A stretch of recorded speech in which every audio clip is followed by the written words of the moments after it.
Spirit tells me I must go to Samaria. Word needs to be heard everywhere. I don't think it'll be any better in Samaria, Philip. If they discover you from Jerusalem, they'll tear you apart. I'm sure there's some good Samaritans. I'll find them.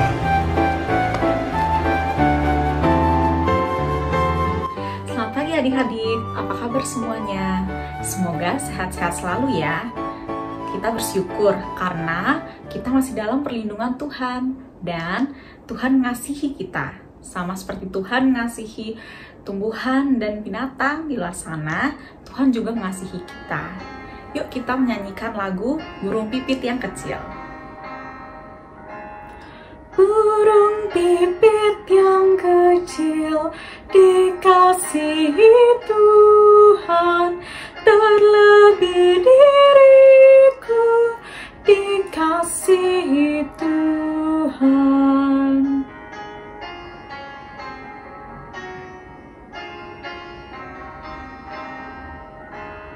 Bunga bakung di padang diberi keindahan, terlebih diriku dikasihi Tuhan. Adik-adik, untuk membuka ibadah kita, mari kita bersatu dalam doa. Ikuti kakak berdoa dalam hati ya. Tuhan Yesus, terima kasih kalau pada hari ini kami boleh mengikuti ibadah online. Ya Tuhan, pimpin kami agar kami bisa mengikuti ibadah dengan baik. Terima kasih Tuhan Yesus. Amin. Adik-adik, kakak mau tanya dong, adik-adik punya nggak teman yang berbeda suku dengan adik-adik? Misalnya kakak kan orang Batak, tapi kakak punya teman-teman orang Manado, orang Chinese, orang Jawa, dan lain-lain. Nah, kakak mengasihi semua teman-teman kakak, walaupun berbeda suku dengan kakak. Nah, apakah adik-adik begitu juga? Nah, di Alkitab juga ada seorang bernama Filipus. Dia juga mengasihi orang-orang yang berbeda dengan dia, bahkan sampai memberitakan Injil. Mengapa begitu? Karena Tuhan mencintai semua orang, tanpa melihat perbedaan-perbedaan seperti suku, ras, dan lain-lain. Nah, seperti lagu yang akan kita nyanyikan, Tuhan cinta semua anak. Tuhan cinta semua anak di dunia. Kuning, putih, dan hitam, semua dicinta Tuhan. Tuhan cinta semua anak di dunia.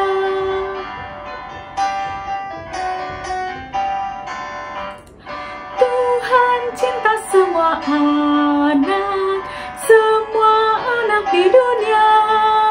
Kuning, putih, dan hitam, semua dicinta Tuhan. Tuhan cinta semua anak di dunia.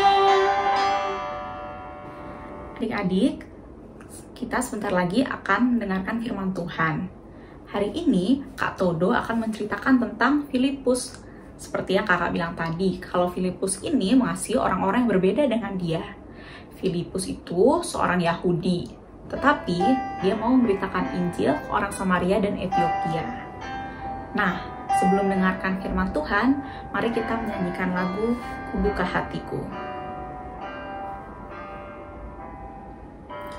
Kubuka hatiku untuk firman-Mu, ku ingin menjadi seperti Yesus. Berfirmanlah Tuhan, ku mau mendengar dan melakukannya setiap hari. Roh Kudus yang manis, tolong aku menuruti firman Tuhan. Roh Kudus yang manis, jadikanku anak Tuhan yang manis. kita nyanyikan sekali lagi lagu ini dari awal ya, dengan bersungguh-sungguh.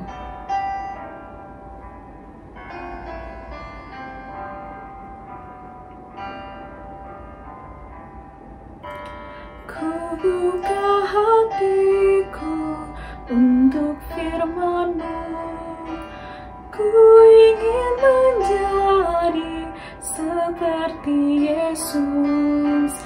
Berfirmanlah Tuhan, ku mau mendengar dan melakukannya setiap hari.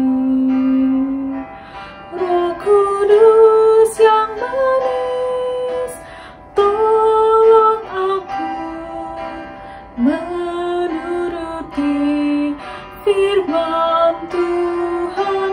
Roh Kudus yang manis, jadikanku anak Tuhan yang manis.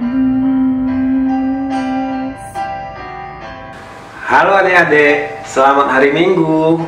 Salam sehat, salam dalam nama kasih Yesus Kristus. Adik-adik, hari ini kakak akan bercerita tentang Filipus menyebarkan Injil. Sebelumnya, mari kita berdoa dulu. Mari kita berdoa. Tuhan, Allah Bapa kami di surga, terima kasih Tuhan, berkat-Mu Tuhan, penyertaan-Mu Tuhan, selalu Kau berikan pada kami. Hari ini kami mau mendengarkan bersama-sama firman-Mu Tuhan. Kiranya Kau beri hikmat Tuhan pada kami Tuhan, sehingga kami boleh mengerti apa yang menjadi firman-Mu. Terima kasih Tuhan, kami alaskan doa dan ucapan syukur kami ini hanya di dalam nama anak-Mu Tuhan Yesus Kristus. Amin. Adik-adik, tema kita tadi kakak sudah katakan, Filipus menyebarkan Injil. Diambil dari Kisah Para Rasul 8. Kisah Para Rasul 8 ini terdiri dari 3 perikop ya. Yang pertama pendek, cuman menceritakan bahwa Stefanus dikuburkan. Jadi setelah Stefanus dikuburkan, Saulus kemudian mengejar-ngejar jemaat di Yerusalem. Jemaat-jemaat ini disiksa dan kemudian dipenjarakan. Setiap orang yang percaya dipenjarakan dan juga disiksa. Setelah itu perikop yang kedua bercerita tentang Filipus di Samaria. Jadi Filipus yang pada saat itu ada di Yerusalem kemudian memberitakan Injil ke kota Samaria. Di sana Filipus memberitakan Injil dan juga dia melakukan tanda-tanda seperti mengusir roh jahat, kemudian dia juga menyembuhkan orang lumpuh dan banyak mukjizat lainnya. Orang-orang Samaria yang melihatnya kemudian menjadi percaya atas pemberitaan Injil yang diberitakan oleh Filipus ini. Jadi termasuk di dalamnya adalah Simon. Simon ini adalah seorang penyihir, tapi ketika dia melihat apa yang sudah dilakukan oleh Filipus, dia juga menjadi percaya dan memberikan diri untuk dibaptis. Mendengar bahwa banyak orang Samaria yang percaya, kemudian diutuslah Petrus dan Yohanes ke Samaria. Mereka menumpangkan tangannya dan Roh Kudus kemudian turun ke orang-orang Samaria ini.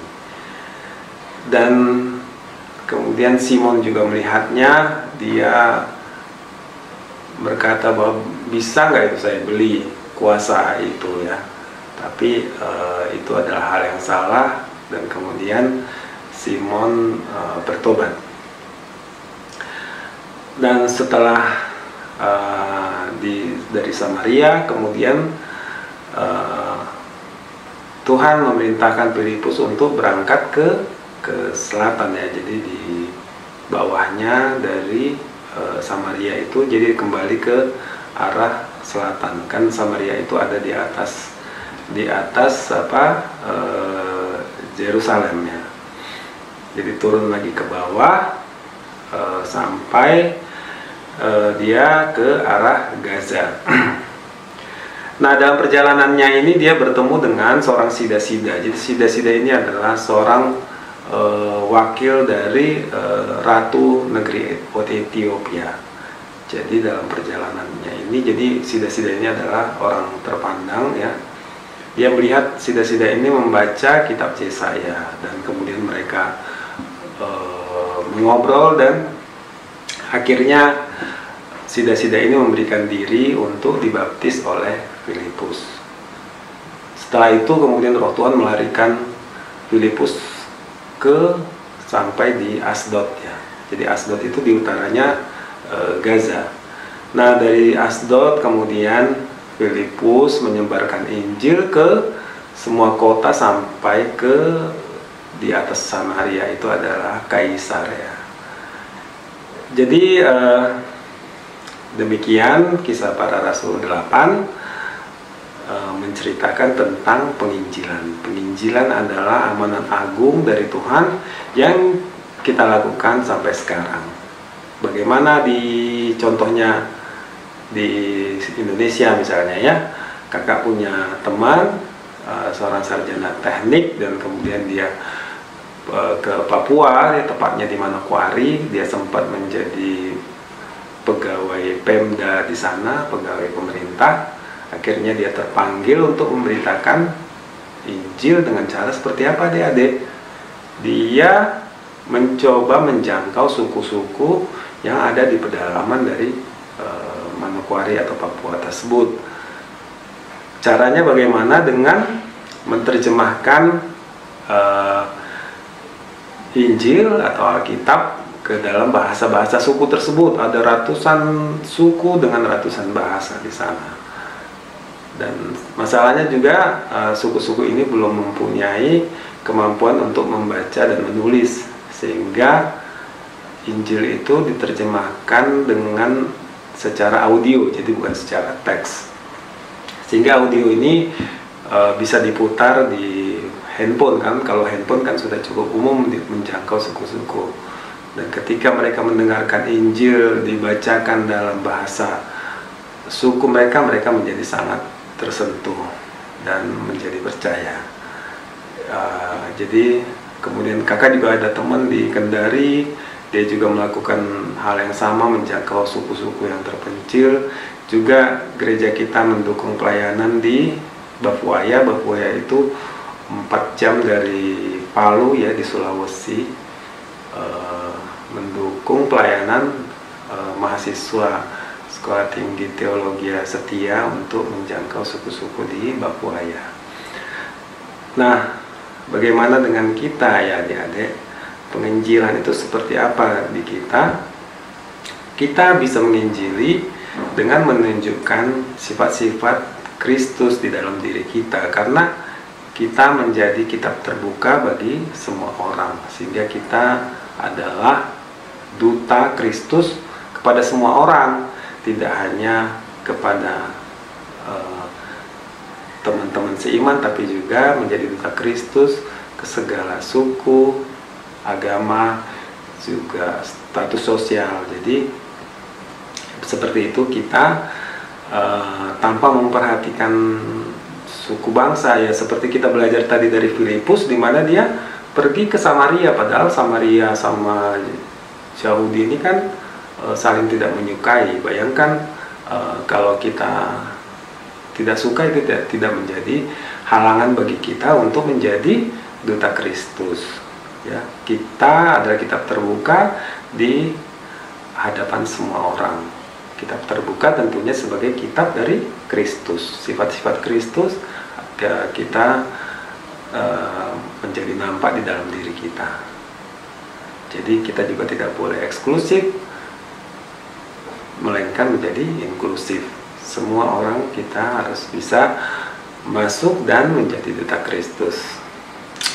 Oke adik-adik, di akhirnya kakak ingin menyampaikan lagi fokus pelajaran kita. Pertama adalah Roh Kudus menyatukan orang-orang dari segala bangsa dalam satu keluarga Allah, keluarga orang-orang percaya. Roh Kudus juga memampukan kita untuk membagikan Injil kepada setiap orang tanpa melihat suku, ras, ataupun status sosial. Adik-adik, kiranya apa yang kakak sampaikan boleh dimengerti dan boleh bermanfaat untuk adik-adik semua. Mari kita berdoa. Tuhan Allah Bapa kami di surga, terima kasih Tuhan atas firman yang sudah kami dengarkan. Kiranya Kau juga beri hikmat pada kami Tuhan, sehingga boleh mengingatnya dan juga melakukannya dalam kehidupan kami sehari-hari. Terima kasih Tuhan, kami serahkan doa dan ucapan syukur kami ini hanya di dalam nama anak-Mu Tuhan Yesus Kristus. Amin. Nah, adik-adik, sekarang kita sampai pada ayat hafalan. Ayat hafalan kita diambil dari Roma 1 ayat 16a. Sebab aku mempunyai keyakinan yang kokoh dalam Injil, karena Injil adalah kekuatan Allah yang menyelamatkan setiap orang yang percaya. Adik-adik, melalui firman yang sudah kita dengar bersama-sama, kita diingatkan bahwa kita sebagai anak-anak Tuhan diminta untuk memberitakan Injil Tuhan. Bagaimana caranya? Yaitu dengan mengasihi orang-orang di sekitar kita, karena itulah yang Tuhan ingin kita lakukan.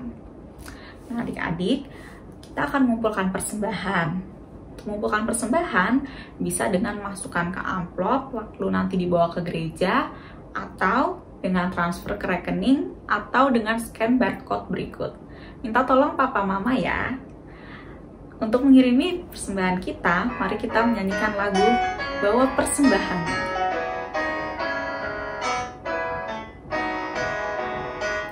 Bawa persembahanmu dalam rumah Tuhan dengan rela hatimu, janganlah jemu.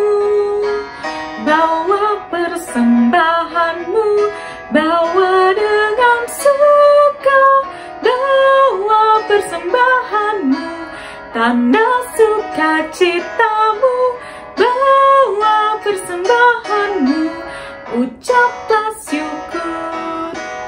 Bawa persembahanmu dalam rumah Tuhan dengan rela hatimu, janganlah jemu. Bawa persembahanmu, bawa dengan suka, bawa persembahanmu, tanda sukacitamu, bawa persembahanmu, ucaplah syukur. Adik-adik, mari kita mendoakan persembahan kita. Ya Tuhan, ini adalah persembahan yang kami kumpulkan. Semoga persembahan ini bisa digunakan untuk semakin perluas kerajaan-Mu di dunia dan semakin memuliakan nama-Mu. Terima kasih Tuhan. Amin. Adik-adik, kita sudah sampai di akhir ibadah. Nah, jangan lupa ya akan firman hari ini, bahwa kita sebagai anak-anak Tuhan diminta oleh Tuhan untuk memberitakan Injilnya dengan mengasihi semua orang tanpa membeda-bedakan. Nah, ketika Tuhan minta itu dari kita, tentu saja kita akan menjawab, ya Tuhan. Untuk itu, mari kita menyanyikan lagu Dengar Dia Panggil Nama Saya.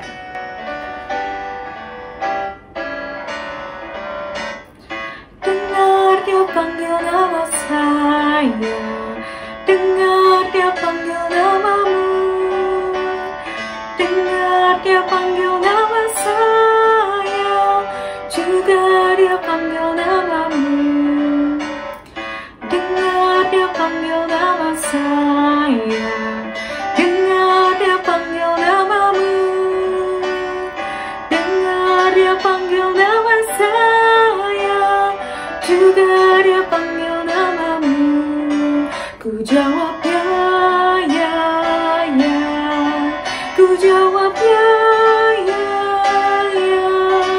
Ku jawab ya Tuhan, ku jawab ya Tuhan, ku jawab ya, ya, ya.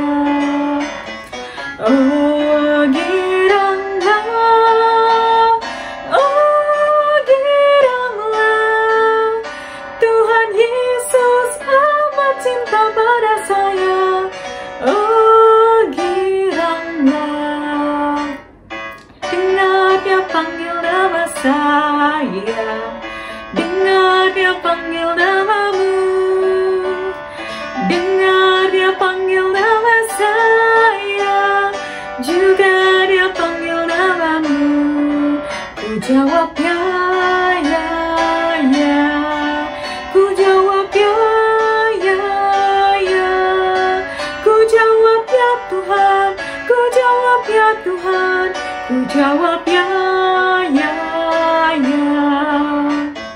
Oh, giranglah, oh, giranglah, Tuhan Yesus amat cinta pada saya. Oh, giranglah. Adik-adik, untuk menutup ibadah kita pada hari ini, mari kita satu dalam doa. Ya Tuhan, terima kasih untuk firman yang telah kami dengar. Tuhan, kami mohon agar Tuhan yang mampukan kami untuk bisa mengikuti firman Tuhan, yaitu untuk belajar mengasihi sesama tanpa memandang perbedaan. Terima kasih Tuhan. Amin. Adik-adik, ibadah kita sudah selesai. Sampai jumpa minggu depan ya. Selamat hari Minggu. Dadah.